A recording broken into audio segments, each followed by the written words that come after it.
here on Democracy Now!, democracynow.org, The War and Peace Report. I'm Amy Goodman. We end our Fukushima anniversary special with the words of the world-renowned political dissident, linguist, author, MIT professor Noam Chomsky, who also traveled to Tokyo last week. Noam Chomsky is now 85 years old. He met with survivors from Fukushima, including families who evacuated the area. Their meeting was filmed by the independent online media channel Our Planet TV. This is Professor Chomsky speaking in Japan.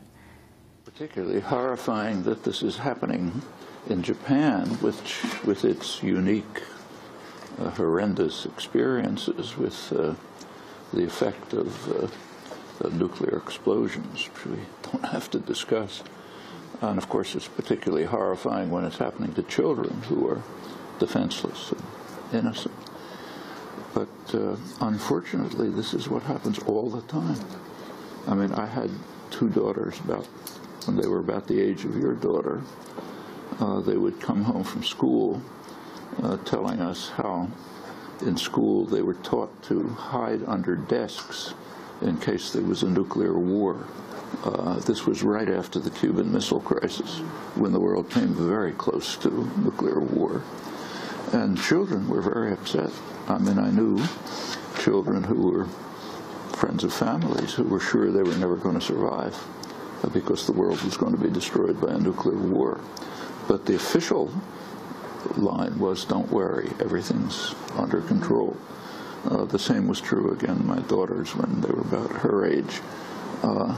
We stopped feeding them milk because the scientists who were concerned recognized that there was a very high level of strontium-90 in the milk that was coming from atomic explosions. The U.S. was carrying out many open-air explosions, and the government assured everyone that there's no problem, but a lot of people like us just stopped feeding the children, gave them only powdered milk, which came from before the explosions. It happens all the time.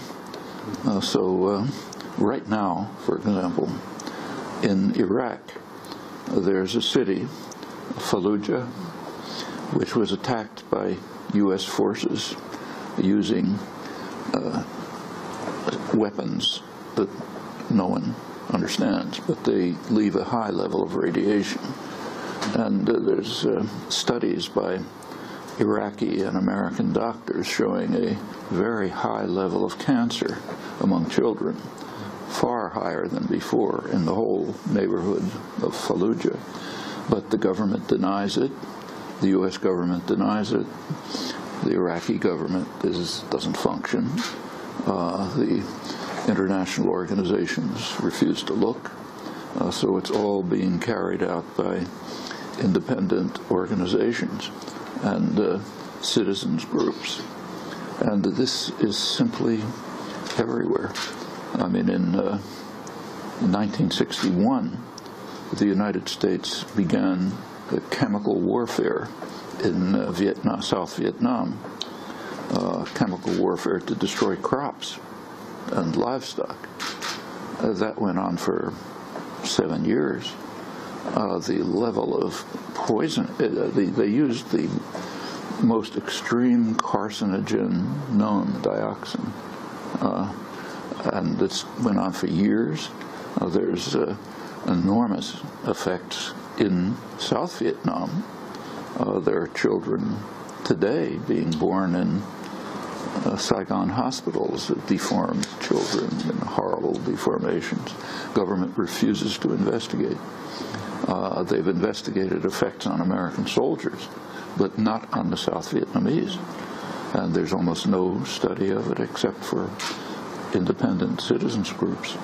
It can add case after case, but it's a horrifying story, and particularly horrifying for you because you're suffering from it.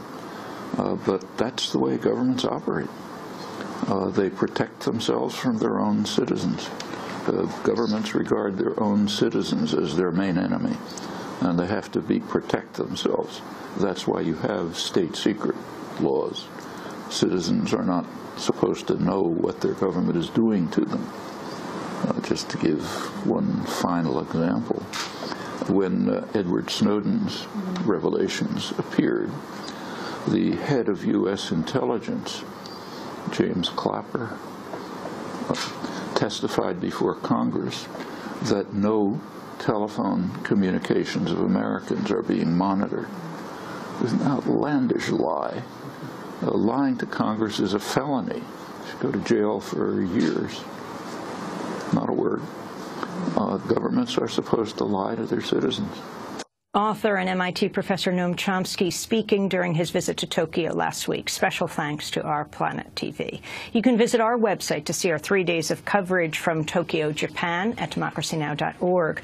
Well, we're on the road again. Tonight I'll be speaking at UMass Amherst at Bowker Auditorium at 7 p.m. On Thursday I'll be in Flagstaff at Northern Arizona University and Klein Library at 7 p.m. Friday in Santa Fe, speaking at the Lensic Performing Arts Center. And on Saturday I'll be speaking in Denver, Colorado at 7 p.m. Then to St. Louis the following Saturday on March 29th. Check it out at alldemocracynow.org. Democracy Now! Produced by Mike Burke, Renee Peltzer, and Monte Newman Shakes.